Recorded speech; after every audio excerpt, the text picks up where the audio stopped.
Assalamualaikum, terima kasih ya yang sudah klik dan nonton video ini. Nah, ini udah di akhir bulan ya. Untuk yang gajian di awal bulan tentu udah mempersiapkan budgetnya ya. Apa saja sih anggaran yang bakal dikeluarin di bulan Juli? Nah, aku tuh mau bikin budgeting untuk bulan Juli ya, teman-teman. Ini seperti biasa ada beberapa keperluan yang aku harus anggarkan setiap bulannya sebelum menerima gaji dari suami, atau anggaran untuk keperluan dapur aku dari Pak suami ya. Yang pertama, ini ada kewajiban. Nah, ada beberapa yang aku bakal review atau bakal aku kurangin nih untuk budget-budget aku di bulan Juli, karena ada anggaran tahunan yang akan aku masukin di budget bulan Juli ini. Nah, yang pertama ini aku menabung. Untuk menabung yang biasanya aku budgetin 600.000, kali ini aku kurangin hampir setengahnya ya, aku pangkas jadi 350.000 rupiah. Terus ada arisan RW 100.000 rupiah, ada juga arisan uang baru 200.000 rupiah, ada juga arisan keluarga sebesar 275.000 rupiah. Ini tuh bakal aku transfer setiap bulannya ya, karena memang tempat arisannya ini yang jauh, karena keluarga aku tuh pada mencar-mencar, tepatnya di Jabodetabek gitu. Makanya untuk arisan keluarga, karena nggak ada ngumpul selama lockdown COVID ini, makanya ditransfer. Biasanya sih setiap minggu kedua setiap bulannya bakal ngumpul, cuman sejak ada COVID ini arisannya itu cuman bayar aja, nanti yang dapat bakal ditransfer, dan begitu juga dengan bayarnya. Lanjut ke kewajiban berikutnya, ini ada listrik dengan budget 180.000 rupiah, karena aku tuh dapat subsidi 25% ya untuk pembayaran listrik. Nah, listrik aku juga nggak besar, cuman 900 watt. Di rumah fasilitas dari pekerjaan Pak Su, jadi aku tuh dapat rumah yang bisa aku tempatin sama keluarga, dan paling besar di sini memang 900 watts. Sebagian besar malah cuman dapat 450 watts untuk listriknya. Lanjut ke kebutuhan wajib berikutnya, ini ada kuota buat Pak Su sebesar 100.000 rupiah, karena mobile ya kalau untuk Pak Su, kalau aku kan ada di rumah aja.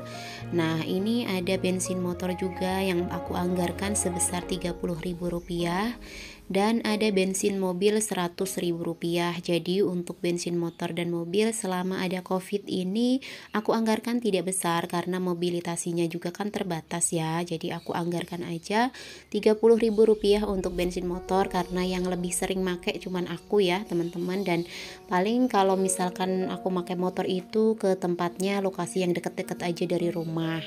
Kalau misalkan bensin mobil ini aku anggarkan juga cuman 100.000 rupiah. Paling dalam sebulan kita keluar cuma 2 kali. Kalau sekarang kan Pak Su masih ada kegiatan luar gitu ya selama 2 bulan ke depan. Jadi sepertinya 100.000 rupiah ini cukup banget untuk anggaran bensin mobil. Lanjut ke keperluan berikutnya, yaitu kebutuhan pokok. Ini ada beras yang biasanya aku anggarkan 110.000, karena per kilonya 11.000 ya.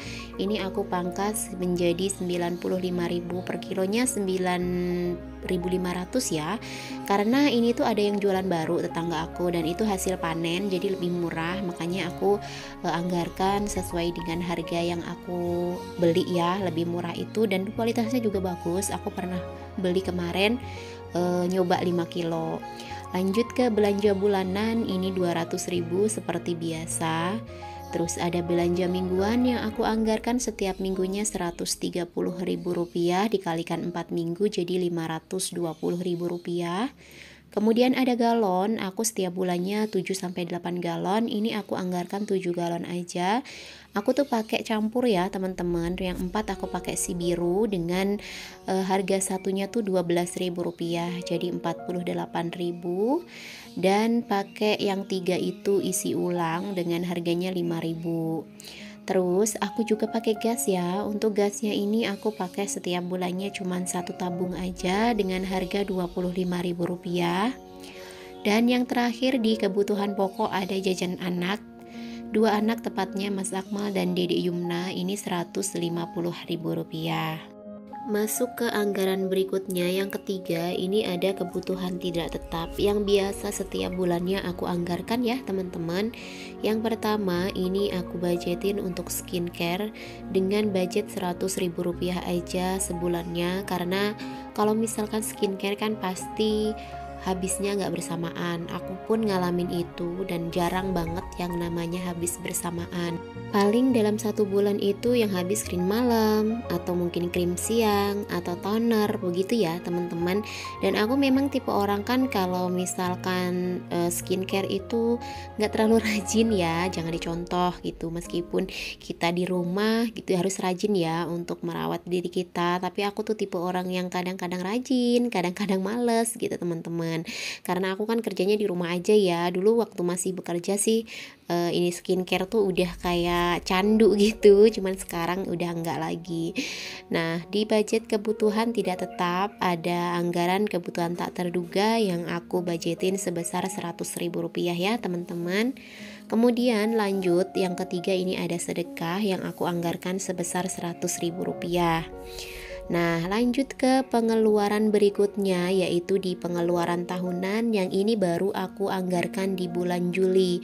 Sebelumnya aku nggak pernah menganggarkan pengeluaran tahunan ini teman-teman.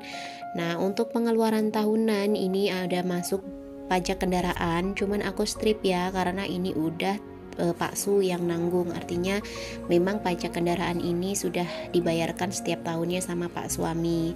Terus yang kedua ini ada kurban, aku budgetin Rp250.000 dalam sebulannya aku menabung untuk kurban ya. Kalau misalkan untuk hari raya ini aku strip karena kan ada budget THR kalau hari raya, makanya aku nggak pernah anggarkan untuk pengeluaran tahunan. Untuk pengeluaran tahunnya aku hanya budgetin untuk kurban. Biasanya kurban ini juga kewajiban Pak Su ya teman-teman yang ngeluarin, tapi karena udah 2 tahun terakhir ini kalau misalkan mendekati kurban, Pak Su suka nanya, ada tabungan nggak nih di rekening gitu buat nambahin buat kurban, karena untuk bayar pajak karena udah tinggi ya mungkin, jadi Pak Su tuh kurang untuk kurban, makanya dia suka minta nih udah 2 tahun terakhir. Dan dari situ aku kepikiran, ya udahlah aku anggarin nih untuk pengeluaran tahunan untuk biaya kurban setiap tahunnya. Jadi aku nggak perlu lagi ngotak-atik tabungan tahunan aku, yang memang sebenarnya tabungan tahunan ini inisiatif aku sendiri ya teman-teman. Ini tuh anggaran untuk dapur, jadi aku perinci gimana caranya agar aku bisa menabung meskipun dalam nominal yang tidak besar. Kalau misalkan aku punya tabungan sendiri itu kan kayaknya lebih enak aja gitu. Nah, lanjut ya, ini untuk semua anggaran udah aku tulis, tinggal aku jumlah-jumlahin untuk pengeluaran dari kewajibannya. Ini sebesar Rp1.335.000, dari kebutuhan pokok Rp1.038.000, kemudian dari kebutuhan tidak tetap Rp300.000, dan pengeluaran tahunan sebesar Rp250.000. Dari budget yang diberikan sebesar Rp3 juta, ini aku langsung kurangin dari semua total pengeluaran aku di bulan Juli ya teman-teman, dengan jumlahnya Rp2.923.000. Ini masih ada sisa sebesar Rp77.000 dari anggaran yang sudah aku tetapkan untuk bulan Juli ini. Alhamdulillah ya, masih ada sisa meskipun Rp77.000. Dan ini aku tinggal hitung untuk tabungan aku. Jadi untuk tabungan kan tadi aku anggarkan Rp350.000. Terus ada beberapa arisan yang aku memang ikutin sengaja untuk nyimpen atau untuk menabung. Ini ada arisan RW Rp100.000. Terus ada juga uang baru, tabungan uang baru yang teman-teman kalau sering ngikutin video aku pasti tahu ya, uang baru ini aku terima setiap menjelang lebaran. Jadi ada dana tambahan nih sebesar Rp200.000. Terus ada juga arisan keluarga Rp275.000. Nah, dari semua tabungan tersebut totalnya Rp925.000 dikalikan 12 ya. karena nanti aku tuh ngambilnya bakal bersamaan. Kalau untuk arisan aku memang request dengan bulan yang sama untuk dapatnya biar ngumpul gitu teman-teman. Nah, untuk totalnya tabungan aku sebesar 11.100.000 rupiah. Masih lumayan lah ya, meskipun udah dikurangin dengan anggaran tahunan. Yang terpenting berapapun nominalnya untuk tabungan tahunan nggak diutak-atik kembali. Karena kalau misalkan kita nabung dalam jumlah besar untuk tabungan tahunan, tapi nantinya bakal kita ambil, kayaknya itu lebih nggak efektif ya. Jadi mendingan tabungan tahunan itu udah berapapun jumlahnya, mau sedikit tapi nggak diutak-atik kembali, kayaknya itu lebih enak aja gitu teman-teman. Nah, dari tabungan tersebut kita kan kadang-kadang punya inisiatif nih buat tabungan receh. Kemudian ada juga kadang-kadang setiap bulannya di sisa anggaran yang nggak usah khawatir dengan tabungan yang berkurang dari mulai bulan ini, gitu sih pikiran aku teman-teman.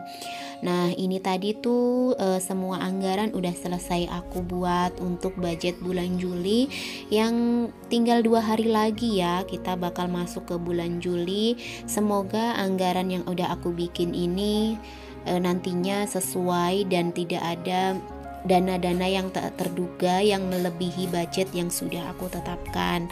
Untuk teman-teman yang udah nonton, semoga video ini menginspirasi ya buat teman-teman semua yang berprofesi sama seperti aku sebagai ibu rumah tangga, yang mau nggak mau tuh harus bisa mengatur keuangan berapapun budget yang sudah diberikan oleh suami kita masing-masing. Jangan lupa bersyukur dengan rezeki yang sudah diberikan sama Allah untuk kita, sehingga kita bisa membuat anggaran sesuai dengan kebutuhan, artinya bukan sesuai dengan keinginan kita ya teman-teman. Setelah selesai aku bikin semua anggaran, ini aku langsung kasih stabilo biar nanti pada saat aku masukin ke posnya masing-masing ini udah gampang ya, karena udah diperjelas setiap pengeluaran dari kewajiban, kemudian kebutuhan pokok, kebutuhan tidak tetap, dan pengeluaran tahunannya sudah di stabilo. Jadi nanti lebih jelas pada saat kita memasukkan ke dalam amplop, atau mungkin yang udah punya dompet pintar itu lebih memudahkan kita ya teman-teman. Nah, ini tadi video aku tentang budgeting di bulan Juli. Semoga menginspirasi buat teman-teman yang udah nonton. Sampai ketemu lagi di video aku selanjutnya. Assalamualaikum.